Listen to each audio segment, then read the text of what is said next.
Hi, we are Team 9. I'm the presenter Chanyak, and Ina and Sangmin is our teammate. The title of our project is CubeFit. In our project, we try to represent 3D shapes as boxes. Representing 3D shapes as boxes have several benefits.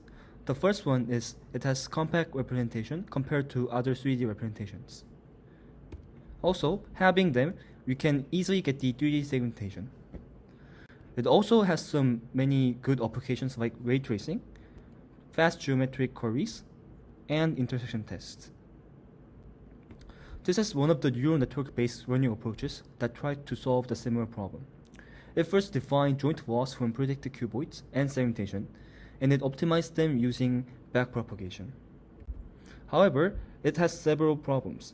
The first one is it does not guarantee to cover the whole shape. And also, as you can see in the right picture, there are a lot of overlaps. And finally, the boxes are not tightly fitted to the shape.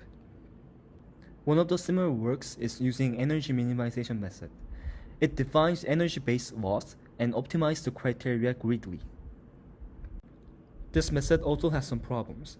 First, it is heavily dependent on user input, and it takes too long time because it uses point error perturbations. Next, Ina will tell you how we exactly define the problem. Thanks, Chanyak.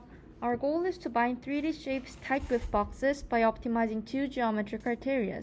In advance, let us define two concepts: coverage and tightness of the bounding boxes.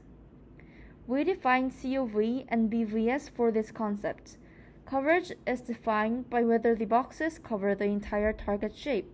Regarding BVS, more tightly the target shape is bounded by the boxes, the smaller the value of BVS is. Summing up, our ultimate goal is to bind 3D shapes tight with boxes by optimizing full coverage and tightness, where boxes should not leave empty space of the target and minimize bare volume exceeding the target. One more consideration is resulting adequate number of boxes. Let's assume that we have to bound this L shape.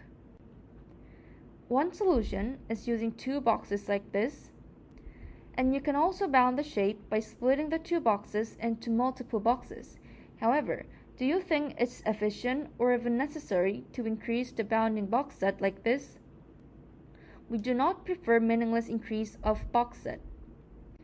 Considering this with the two main criteria, we start from initial set of bounding boxes merged from COACD with evidently many number of boxes.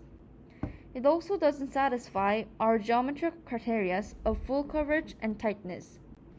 Therefore, we will get tighter bounding boxes by making adjust operations, including eliminating boxes. Our method of modifying the bounding boxes iteratively using discrete unit actions convert complex optimization problem to a simple search problem. Now, Sangmin will introduce the challenges to break through. Thanks, Ina. We have three main challenges to break through. First is generalization and robustness. Second is trade-off between coverage and tightness. Lastly, search space and optimization. To overcome the challenges, we first redefine objective function of the problem and use Monte Carlo tree search to solve this search problem. And there are a few approaches that are comparable to ours, and we made comparison with neural network-based learning approaches. As a result, our approaches result outperformance other approaches. So why does our approach outperform existing others? First, we improved coverage. Our approach aims to achieve full coverage of the 3D shape. Second, by refining the bounding boxes using MCTS, we enhance more tightness.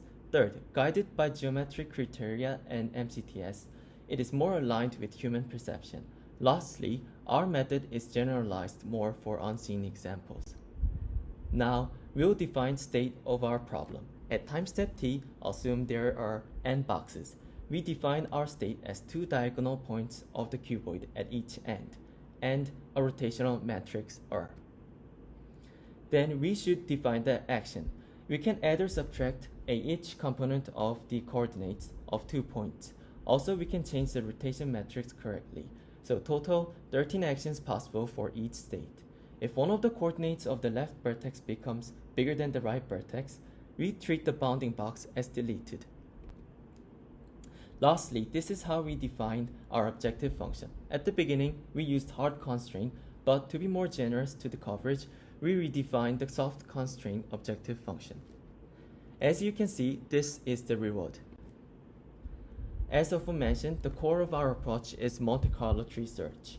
MCTS algorithm consists of these 4 steps: node selection, expansion, simulation, backpropagation, and repeat these 4 steps.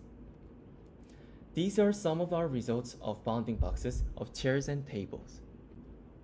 These are the qualitative comparison results. CA stands for baseline and MCTS stands for our method.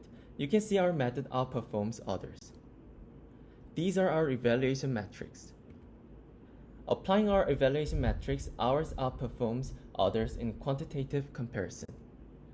We have learned so many things throughout the term project. And thank you for listening to our presentation.